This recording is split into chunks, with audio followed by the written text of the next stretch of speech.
23/1/2026 இன்றைக்கி தக்காளி சின்ன வெங்காய நிலவரத்தை பார்த்துடலாங்களா? சின்ன வெங்காயம் பார்த்தீங்கன்னா அதிரடி பயங்கரமான சரிவுங்க.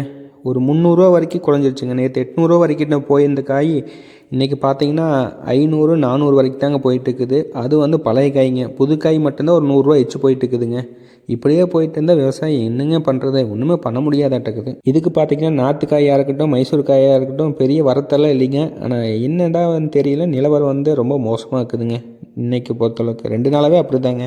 ஆண்டவனோட புண்ணியத்தில் கொஞ்சம் விலை ஏறினா பரவாயில்லைங்க. ஏன்னா விவசாயம்லாம் ரொம்ப பாவங்க. கடைசிக்கு போட்ட முட்டு வழியாவது எடுக்கணும் இல்லைங்களா? இன்றைக்கி இருக்கிற நிலவரத்துக்கு தக்காளியில் பெருசாக எந்த மாற்றமும் இல்லைங்க. நேற்று நிலவரம் தாங்க. நல்ல பந்தல் காய், சவுகா காயெல்லாம் பார்த்தீங்கன்னா நல்ல டாப் குவாலிட்டி பார்த்தீங்கன்னா 330 350 வரைக்கும் போச்சுங்க. ஐஸ்வர்யம், சிவம் போன்ற ரகங்கள்லாம் பார்த்தீங்கன்னா 250 to 300 200 வரைக்கும் கூட போச்சுங்க. பொடிக்காயெல்லாம் ஒன்றும் சொல்கிற மாதிரி இல்லைங்க. 100 to 200 தாங்க அதிகபட்ச ரேட்டு.